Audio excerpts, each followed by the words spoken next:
वाहिगुरु जय श्री राम। प्यारी साध संगत, ये साखी सत्संग की महानता की। गुरु बता रहे थे कि एक चोर था, वो लोगों की चोरी करता था और कभी किसके घर जाके चोरी करके आया, कभी छोटी मोटी चोरियां वो बहुत करता था। एक दिन उसने सोचा कि मैं रोज रोज चोरी करने जाता हूँ, एक दफ़ा कोई बड़ी चोरी करके आऊँ जो मैं जो है ना बस करके बैठ जाऊं, फिर चोरी करने नहीं जाऊं, बैठ के खाऊं। तो इसने सोचा कि एक राजा है, मैं उनके घर जाके रात को जो है ना चोरी करके आऊंगा। तो इसने ऐसा ही किया। रात को ये निकला और जाके जो है ना देखा उधर तो सब सिपाही उनके जो है ना राजा के सो रहे थे और जो है ना इसने उधर से उसके खजाने में से अच्छी तरह चोरी करके बहुत सारा पैसा, हीरे जवाहर बहुत सारा लेकर गठरियाँ आके जो है ना छुपा दी। से एक सिपाही की आंख खुली और उसने देखा, उसके पीछे भागा, लेकिन उसने वो सब कुछ छुपा कर और जंगल में और ये सीधा सत्संग पे गया। बारिश भी बहुत तेज हो रही थी और ये जो है ना उधर चला गया। तो सिपाही ढूंढते ढूंढते उसने कहा ये सत्संग में गया है। उसने देखा कि ये सत्संग में गया है। उसने पैर जो है ना, पैर पहले जमाने में उनके पाँव जो है ना, पाँव के ऊपर वो करते थे और चोर का पता चल जाता था। इसी तरह इसने पैर जो है ना उनके चेक किए और कहा कि ये उसी चोर का ही है। उसने वो अपने पास रखा और फिर राजा को बोला कि वो सत्संग में चला गया है और जब सत्संग खत्म होता है तो मैं एक एक का जो है ना पाँव चेक करूंगा, अगर मिट्टी जिसके पाँव में होगी ना वो ही चोर है, और बाकी तो पहले के बैठे हुए थे। राजा ने कहा ठीक है। जब ये गया अंदर, जब सत्संग खत्म हो गया और सब लोग आस्ते आस्ते करके निकले, तो इसने जो है ना सिपाहियों ने राजा के वो चेक किया, एक एक के पैर चेक किए, तो अब वो तो थे ही नहीं। और फिर आखिर में इस चोर के पैर चेक किए तो उसके पैरों में तो मिट्टी लगी हुई थी। तो उसने कहा कि तुम पकड़ गए, तुम ही चोर हो। उसने कहा मैंने नहीं चोरी की है, मैं क्यों करूँगा चोरी। लेकिन उसने बोला नहीं, तुमने चोरी की है, हमने तुम्हें देखा है, और पूरा माल कहाँ रखा है मुझे बताओ। तो उसने कहा नहीं।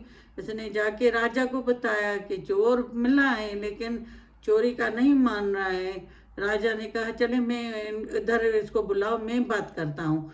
ले उसने उसको लेकर गया सिपाही और राजा के पास, और राजा ने उनसे बात की ये वो। तो उसने कहा कि मैंने कोई चोरी नहीं की है।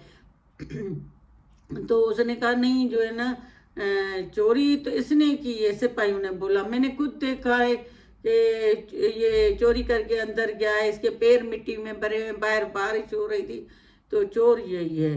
तो फिर जो है ना राजा ने बोला अब ऐसे करो, एक सरिया लोहे का वो बहुत ही तेज गरम करो और उसके ऊपर बाहर से पत्ता जो है ना बांधो और धागे से, और फिर ये पकड़े। अगर इसका हाथ जला तो समझेंगे कि ये चोर है, अगर ये हाथ नहीं जला तो समझेंगे कि ये नहीं है चोर। वो नहीं मान रहा था तो इसलिए।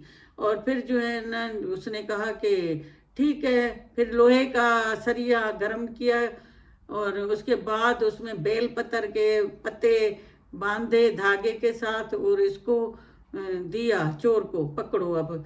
जैसे वो अगर पकड़ता तो पूरे जल जाता, लेकिन भगवान ने उसके ऊपर बड़ी कृपा की। उसने पकड़ा हाथ से तो वो जो है ना जला ही नहीं उसका हाथ।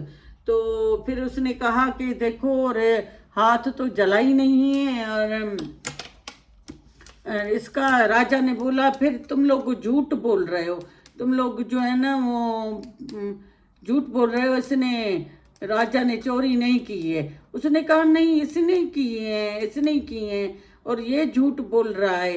तो राजा ने कहा देखो हाथ अगर जलते ना इसके, लेकिन नहीं जले हैं। तो उसने ये तुम लोग झूठ बोल रहे हो, ये देखो संत है, ये सत्संग में बैठा था और इसी तरह थोड़ी ये जो है ना इसके हाथ नहीं जलते, लोहे का सरिया है, गरम है तेज, इसके तो हाथ जल जाते।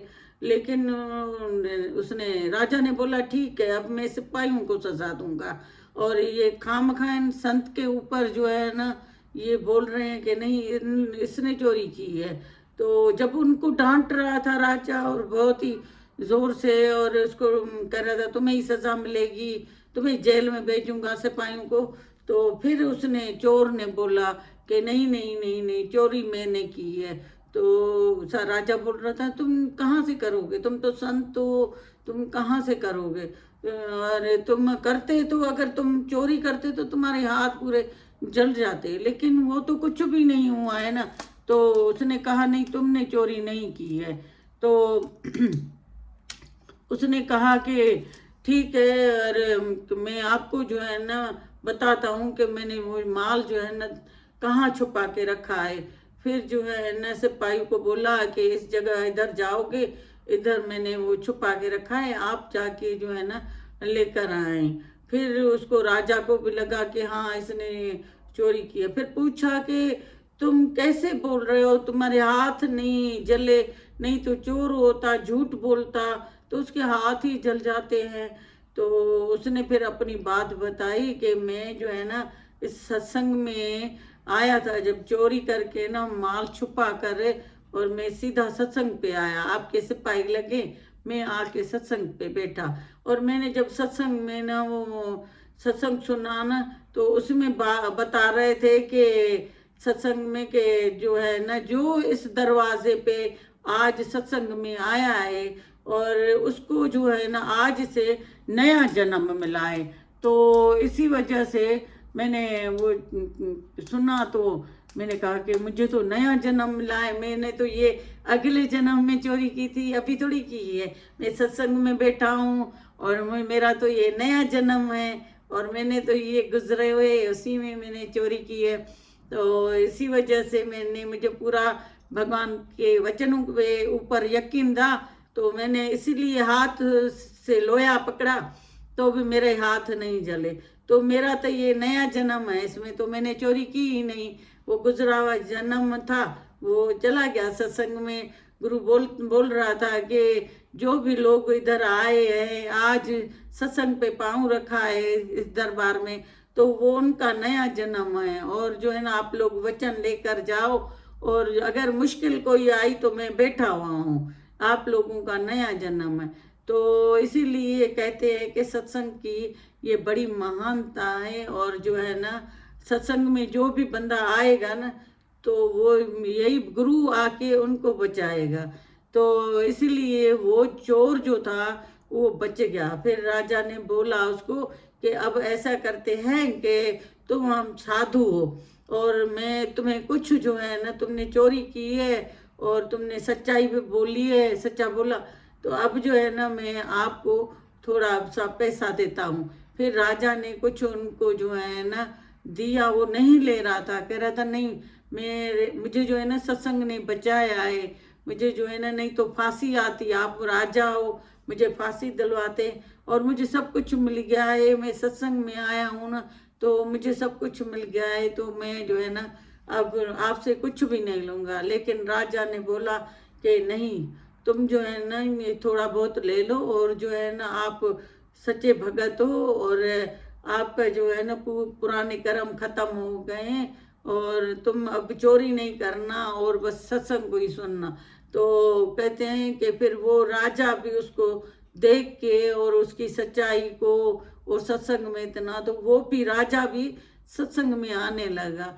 तो कहते हैं सत्संग की इतनी बड़ी महानता है, और सत्संग में जो है ना दुख आता है और चला जाता है। जैसे कहते थे दो दोस्त थे, एक का अगले जन्म का जो है ना वो हिसाब किताब था इस जन्म में, तो वो उसको जो है ना गोल्ड मिला और एक को कांटा लगा था। तो गुरु बता रहे थे कि देखो उनका अगले जन्म के कर्म थे, आपके भी अगले जन्म का कर्म था, तो अब सत्संग में तुम बैठे आए और तुम्हारा कर्म जो है ना वो खत्म हुआ, आज से तुम्हारा जो है ना नया जन्म है।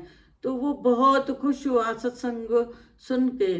तो गुरु बता रहे थे हम लोभ मोह ये 5 कामनाओं की वजह से हम दुखी सुखी रहते हैं, चोरी करते हैं, लोगों को शब्द बुरे बोलते हैं, और बिल्कुल भगवान के ऊपर छोड़ दो सब कुछ, कर दो एक होत के हवाले, वो खुद ही जो है ना वो संभालेगा।